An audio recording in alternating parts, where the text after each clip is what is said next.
The following is a presentation of the Belly Up Sports Media Network. 14:20 in the morning, 14 minutes and 20 seconds worth of sports talk to get you through your daily commute. Hot takes, recaps, best bets, and a little humor to get your day going in the right direction. Sit back, grab your coffee, and let's get into it. All right, 14:20 in the morning for this 16th day of November 2023. Today's show is brought to you, as always, by SeatGeek.com and the SeatGeek app. Use promo code 1420POD at SeatGeek.com today and save yourself $20 on your first purchase of concerts, shows, sporting events all around the planet. Friend, get some Christmas gifts and stocking stuffers for the holiday season. It's coming right around the corner. Remember, we are part of the Belly Up Media Network. Go to bellyupsports.com for all their great sports podcasts and great articles as well. Check out the Sports Stove podcast. Vince Stover, friend of the show. He's been on my show a couple of times. I've been on his show a couple of times. It's great. Got a lot of stuff going on there. Vince is one of the best out there with the interview style. It's second to none in the Belly Up world. And check out the 1420 Sports Bar podcast website, or the 1420sportsbar.com. Dave's Diatribes made its debut today, very first time. Dave wrote an article for the website. It's up there now, so make sure you go and check that out later on today. Some insight from Dave, and only the way Dave can put it, as you hear on the 1420 Sports Bar podcast, which we're recording later tonight. So be out tomorrow if you're listening. Pleasure. Also, actually check out the New Era Sens podcast. I got them on tonight. They're the latest podcast. Join the Belly Up Media Network. So we're going to talk some Ottawa Senators and what's going on with that hockey club. How long of a leash DJ Smith has as the head coach there. It's not going as well as the Senators would hope. They do have some talent on that team. So we'll get some insight from the guys over at New Era Sens podcast later on tonight. Anyways, don't look now, but the Pittsburgh Penguins are playing themselves some pretty good hockey. Big win last night over the lowly Columbus Blue Jackets. Columbus, they got to figure out what they're doing. That team needs an identity. They haven't had anything going for them since the end of the league. It seems like 20 years ago now. It hasn't been 20, but whatever it's been. But that team isn't doing very well. And anyways, but the Pittsburgh Penguins, they won 5 in a row. Sidney Crosby seems to be just everything he touches is magic, like it's been throughout his career. He had a hat trick last night.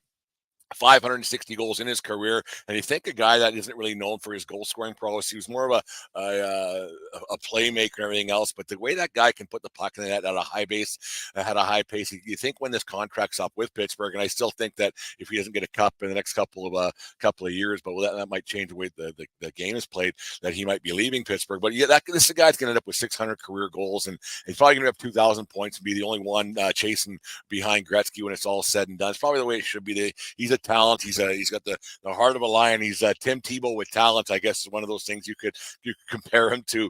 But it's Crosby is such a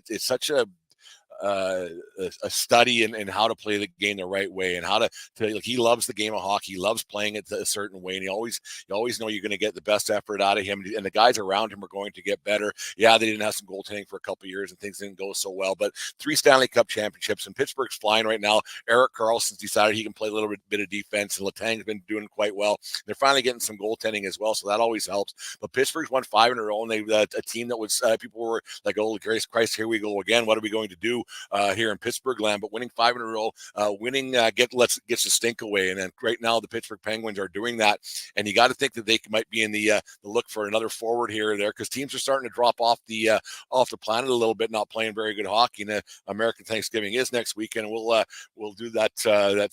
These teams are next Thursday. It is. So next Thursday we'll have the who's in, who's out, who's not making the playoffs, who you can write out and say that they should ride off in the sunset and maybe start selling. It's only a week away, a week today, when you got to think it's all said and done for a lot of these National Hockey League clubs. But Pittsburgh's right there. 8-5 isn't the greatest record, but you win 5 in a row, it gets a stink away, and it gets the crowd off the back of the head coach and the GM and everything else going on there in Pittsburgh. The other thing that happened last night, I don't want to talk Oilers hockey. We give them enough attention throughout the last week with the firing and everything else. But they won in overtime last night. A good effort by Patrick Kane. And you know what? We'll talk about the Edmonton Oilers right now. Why not? They that first period and a half, they were absolutely awful last night. They weren't doing anything, weren't accomplishing anything, didn't have anything going for them, and they ended up winning a hockey game they probably shouldn't have won. But you know what happened? Stuart Skinner stopped hockey pucks. He had a .960 save percentage last night. There was a a few shots a few plays that Seattle had that probably should have been in the back of the net, but they swing and a miss a couple times in the backdoor plays, and Skinner was beaten cleanly on a couple of shots and a couple of plays, and defense wasn't there. We've talked about that a lot, but they got the saves when they needed, and now they won 2 in a row under new head coach Chris Knobloch. It's not it; he's not doing it. Paul Coffey's not doing it. It's just that team is supposed to be doing that. The hat trick from Patrick Kane, or not, Evander Kane, sorry, Patrick Kane. We'll talk about him where he might end up going. There's rumors he's going to be ending up in Toronto, but I don't think he's going to Toronto. They don't need more scoring. They need to keep the puck out of the net, and I don't think Kane is that kind of a guy. But get back to the Oilers for like half a second more. They're playing like they should have been playing with Jay Woodcroft. Nothing has changed. I can't see a coach making that big of a difference, but there's always that coach's boost no matter what. Whenever there's a coaching change, it happens, and that's what happened with the Edmonton Oilers right now. Get to Patrick Kane. I was reading somewhere, I can't remember where it was. It doesn't much matter. It's funny when you go online and you read an article, especially more so on your phone than if you read it on your computer or your laptop, whatever it might be. Once you lose that article on your phone, you never find it again. Isn't that kind of funny the way that all works out? But on your web browser, on your computer, you just go last memory, this, that. But you always forget to do it on your phone. You just seem to lose it. But anyways, I was reading on there about the Patrick Kane maybe going to Leafs. He's kind of wearing down to his suitors where he's going to go. The thing is that Kane can't really be too picky right now, and he can't really say a lot because every team is up against the salary cap right now, right? And he's a guy who just came off a hip surgery, and he's not going to make $4 or $5 million here. He's just not. There's anybody with any kind of money. The only thing that might happen is if somebody has a player that goes on LTIR, and then they can find $4 or $5 million, it gets freed up like that. But you don't know if that's going to happen this time of year. So Kane's going to have to take a pretty big haircut to play anywhere in the next month or so, because it's just not going to happen. He's going to have to he's going to want to go to a contender. I've read that Toronto was one of the places, but I can't see him going there because they're just not needed. I've heard he'd go to Buffalo, but why would he go to Buffalo? Yes, it is his hometown, but to go to a non-contender just to play out your career doesn't make a whole bunch of sense with the guy, the winning pedigree of Patrick Kane and everything else. You got to think he's going to, and then he's not really needed in with the Rangers because that's where he went last year, remember? And he hasn't really done any. The Rangers don't need him either. The Rangers are flying right now. They have 12 wins. They're going gangbusters. So you just wonder what the market is out there for Kane. And another thing, and I got to think, we didn't talk about this a lot with the Chicago Blackhawks situation. We talked about it a year and a half ago or 2 years ago, whatever it was, when Dave talked about it. I think it was show 148. You should check that one out, of the situation with the sexual abuse, assault situation with their video guy and everything else. I don't want to repeat his name, but we didn't talk about the latest allegations. I don't want to get into that either right now. That's more of a deeper subject that I want to get into this morning. But you wonder if teams are going to, this might be a bit of a reach, but just hear me out. You wonder if teams are going to want to stay away from those Chicago Blackhawks guys, because the negative media is going to come with the Patrick Kane. Yeah, you face the music once here, once there, once here, once there, and then it's done. But every time the Leafs go somewhere, it's a media circus no matter what. So if he was on the Leafs, that would be a big circus that you wouldn't want to have, and you wouldn't want to have that being deflected away from the success of your team. It's because media can be tough. There's no getting around that. And it's one of those things you wonder, like, how would teams how would teams media teams, like media associates, how would they say, okay, here's what you can ask, here's what you can't ask, you have one question about this situation and that's it, and we're not addressing it ever again? But there's something that's always hanging over a team's head no matter what, and that whole thing stinks to high heaven, how the Ottawa Senators, they got a bunch of sanctions for that draft pick and everything else in the trade they made. I'll ask the guys from New Sens podcast tonight, New Era Sens, but just you wonder. And then the Chicago Blackhawks didn't get any real sanctions against them. It's just one of those things. Does anybody want to have anyone from those Blackhawks teams? There's probably not many guys left in the league that played on those teams, and you just wonder if they want to just keep that away and have that away and not really worry about that. But that's just a thought. Another guy that where's Phil Kessel going? He's still sitting on the outside too. Maybe he can go to the Vancouver Canucks. Now, listen to me. The Canucks are flying right now. They won again last night in overtime against a team in that New York Islanders team. Lane Lambert, he's probably in the crosshairs of Lou Lamoriello right now. He might be looking for a new gig as well. He's probably the next coach that's going to get fired because Lou doesn't have many years left in the GM's office. He's going to want to do some winning soon. He paid some pretty good money, but right now that Islanders team, they don't score many goals and they can't keep the puck out of that. So you have those two things. Is it all Lambert's fault? It never is, but it's just like sacrificial lamb we always talk about. But that Canucks team is flying. When's the last time you saw three guys?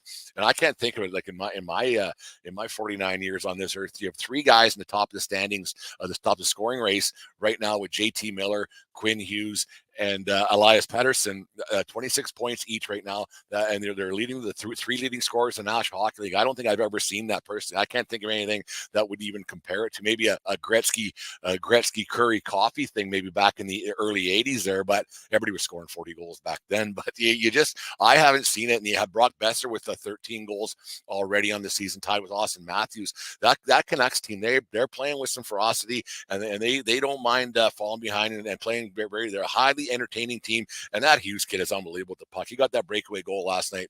He was fantastic to watch. It's just one of those things you go, geez, this team is good, and this team, and they're stopping the puck, right? And they have goaltending and everything else going for them, and they're stacking up wins right now. You can never have too many wins. And if you get them now, because you're going to have a slump later on the season, unless you're the Boston Bruins from last season, but you're going to have a situation there where you're going to lose some games. You're going to have games a week or 2 week stretch that's not going to go so well. You're going to get injuries. So when you can stack up wins, when you're healthy, go for it and do it now, because you have teams that aren't. And like I said, the New York Islanders are one of those teams, 6 in a row, and that ain't going so well. And now you got the Vancouver Canucks. I think they got Calgary next. So that should be a win, because Calgary's in sell mode situation now. Kadri and everything else doesn't want to be one of those guys, but one of those things. Another matchup that kind of intrigued me last night, that I caught a little bit of that game, was people were a little bit worried about the Colorado Avalanche not winning a bunch lately. Yeah, they have a great record. I think they're 8-5-2. I think it is right now.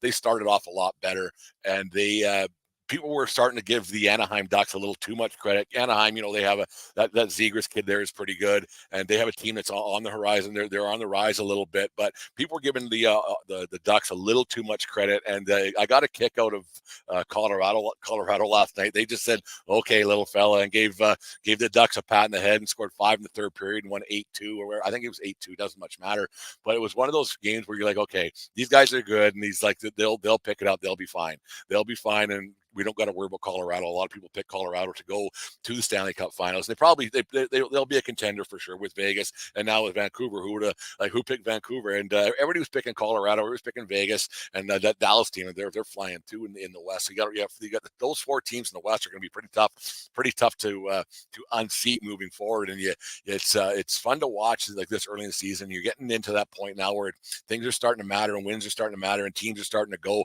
Yeah, the one team that hasn't really picked it up for me, and everybody was picking them. A lot of people picked them to come out of the East, was the Carolina Hurricanes. They lost last night to the Philadelphia Flyers, and there's something wrong in Carolina land. Coach Rod Brindamore, I'm sure he'll get those guys going, but they can't seem to put the puck in the net at all. Carter Hart was pretty good last night for the Flyers, but the Flyers aren't that good of a hockey team. I mean, they're okay, I guess. And I think Hart's more trade bait right now at this stage in his career than stick around. Maybe he can end up in Edmonton. That's one of those things, because Skinner was good last night, but and geez, I feel bad for old Soupy Campbell. He was on the bench last night. He's in with the Bakersfield Condor against the Calgary Wranglers in the AHL game in Calgary last night. Like, you feel so bad for the guy, but it's one of those things. Yeah, well, it's an interesting part of the year, and I'm gonna have the guys from the new Era Sense podcast on tonight, so that should be fun. I'm actually going to watch my first Senators game this year. It's on at noon Mountain Standard Time. Check your local listings when they play Detroit over in Sweden for that global series or whatever it's called. I still don't understand it. I read something about it today, but I got disinterested. I don't understand why they're playing those games over there. It doesn't make any sense to me. Yeah, I do this podcast from home, so I can watch it. But how many people aren't able to watch the hockey game today, right? Especially if you're a Sens fan. in Ontario at 2:00 in the afternoon, you can't watch the game, right? It's when you can tape it, but I don't know anybody who tapes hockey. Tape it, DVR. I guess it's called DVR, not taping. So I don't know anybody who does that these days to watch a preseason game or a regular season game. Sorry, you just wonder like this. I know there's some diehards who turn off their notification, everything else, but in game 15 or whatever it is for the Senators, I don't think it's DVR worthy to take up that space on your phone. We'll see how that's all going to work out for the Ottawa Senators. And there's 3 teams out there right now. Toronto's playing pretty good hockey, but you got 3 teams over there that who knows, with Ottawa, with Minnesota. Dean Everson better look over his shoulder as well as coach of them, because they just can't. They're another team that haven't really been relevant over the years. Them and the Columbus Blue Jackets. I don't know anybody outside of Minnesota who's a Wild fan. Go Wild! Like you don't see any jerseys or anything out there. There's someone I want to contact a little later on to get her. She was Jessie Pierce. She was on the Belly Up Hockey Show last February, I think it was, and she was really knowledgeable. I want to get her take on what's going on there in Minnesota, because it's something just not right with that Minnesota team to not have any success over the years, and it's just been very mediocre at best. And mediocre at best gets you really mediocre forever. So, anyways, hockey season's in full swing right now. It's a great to watch a bunch of games last night and then today. And like I said, I'll watch that game today because I'm here just always doing research, writing articles for the 1420sportsbar.com. Make sure you guys check that out today. And as always, make sure, and go to bellyupsports.com. Check out all their great articles and other podcasts as well. We everybody appreciates what you guys go and listen and talk to people about the show. That's how it spreads the word out there in the land. All you got to do is hit a button on your phone that you're listening right now and send it to your first contact. Send that to someone, and then they can do that, and then they can do that, and so on and so on and so on. So anyways, here's a word from our sponsor over there at SeatGeek. Give Santa and his elves a break from the grind this Christmas season and ask for tickets from SeatGeek. SeatGeek has tickets for shows, concerts, and sporting events for around the globe. And by using promo code 1420POD, you'll save $20 on tickets. Tickets make for great stocking stuffers and gifts, so go to SeatGeek.com or the SeatGeek app for all of your ticket needs this holiday season, and use promo code 1420POD today for your Christmas ticket. All right, there it is. SeatGeek Santa style. Use promo code 1420POD at SeatGeek.com today and get yourself $20 off your first purchase over there at SeatGeek. I got 2 birthdays today, and then a tip of the cap coming up for you guys. So let's get these going. Happy 59th birthday to retired pitcher and Cy Young Award winner Dwight Gooden, born on this day in 1964 in Tampa, Florida. Gooden was drafted in the first round of the 1982 Major League Draft out of Hillsborough High School in Tampa, Florida. Gooden made his Major League debut on April 7th, 1984, going 5 innings in the Mets' 3-2 win over the Houston Astros. That season, Gooden went 17-9 and led the National League with 276 strikeouts and was named the NL Rookie of the Year. 1985 was the best season of his career, where he went 24-4 with 16 complete games, a 1.53 ERA, while striking out 268, all National League best that season, and he was a unanimous winner of the Cy Young Award. Gooden pitched 16 years in the big leagues, 194 and 112 record, striking out 2,293 batters that he faced. Gooden. This might be one of the biggest what ifs in baseball history. What if he didn't have his addiction issues and everything else? And what if with Dwight Gooden? He was one of the best, man. He was electric. You remember Doc Gooden when he came out, like, just, man, the guy could, his breaking ball and a fastball, like throwing 95, just unheard of at that age. And just the frame that he had back then, it was unbelievable how good Dwight Gooden was. Too bad it all turned out the way it did for Dwight Gooden. But let's get another birthday and then a tip of the cap and get you guys out of here. Happy birthday to Heisman Trophy winner Eric Crouch. Crouch was born on this day in 1978 in Omaha, Nebraska. Crouch attended Millard High School in Omaha, and as a senior, he threw for 1,277 yards and 15 touchdowns, and added another 573 yards and 5 touchdowns on the ground, and was the Gatorade High School Player of the Year for the state of Nebraska. Crouch then moved out on to the University of Nebraska to play for the Cornhuskers and was redshirted for the 1997 co-national championship team and became the full-time starter in 2000, going 10-2 with losses to national champion Oklahoma and Kansas State. In 2001, Crouch had his best year, breaking school and NCAA records weekly. He would win the Heisman Trophy that season, edging out Florida's Rex Grossman, and ended his college career with a record of 35-7. Crouch was never really given a chance to play quarterback in the NFL level. He was drafted by the St. Louis Rams and before as a receiver, and he never really got a chance to play. And he went to the CFL for a little cup of coffee and ended up the Toronto Argonauts, but didn't play much. He got injured and everything else. He was third or fourth in the depth chart for the Argos when he that one season. But yeah, he's that's it. He had a great college career. He's one of those guys, and he got everything. I think he's got a good career now and everything else. He was on TV and everything for a while. But yeah, it's weird how those guys that they're such great college players, and it just doesn't transmit over to the pro game. Like, oh, I'll let Tim Tebow, right? 2 Tim Tebow references on a Thursday morning here at 14:20 in the morning. It's kind of funny. And here we go. A 14-20 tip of the cap goes out to Gerrit Cole, the New York Yankees, for winning his first Cy Young Award last night in unanimous fashion, joining Louisiana Lightning Ron Guidry as the only Yankee to be unanimously voted as for the Cy Young Award. Cole went 15-4 with a 2.63 ERA and 33 starts with 222 strikeouts. Cole is the 6th Yankee to win the Cy Young, joining Bob Turley, Whitey Ford, Sparky Lyle, Ron Guidry, and Roger Clemens to win the Cy Young. So it's a 14-20 tip of the cap goes out to Gerrit Cole on his first Cy Young. And man, you wonder what if the Yankees didn't have him, what their record would have been this year. Wouldn't have been good because the Yankees had a pretty rough year. But Cole, he's committed. He's he's a great pitcher and everything else. He's a bit of a pitching junkie, a bit of a nerd, I guess. He's trying to get things better. But yeah, happy tip of the cap day, and enjoy your Cy Young. It goes out to Gerrit Cole. I was down on him a little bit, but I'm all on Team Cole right now. So it's one of those things. That's it for 14:20 in the morning for today. Thank you very much, everybody who listens to the show. Making sure you guys check out some of the old shows. Check out the ones that are coming up later on. But yeah, you can always go back and share the show with people. Subscribe to our YouTube channel, and all these great videos are up on there. The staff here puts in a lot of work to get these out to you guys. And make sure you check out Dave's Diatribes at the 1420sportsbar.com and have a few laughs and everything else. Dave, he asked the other night to write some. I said, yeah, just do whatever you want. Speak from your head, man. We'll put it out there. So there was Dave's Diatribes at the 1420 Sports Bar. There we go. That's it for today, you guys. And remember, always remember, it doesn't matter where you are. It's who you're with. Have a great day, folks. We'll talk to you tomorrow. You just listened to the 1420 Sports Bar podcast. 4 beer with sports talk and a whole lot more. We are part of the Belly Up Media Network.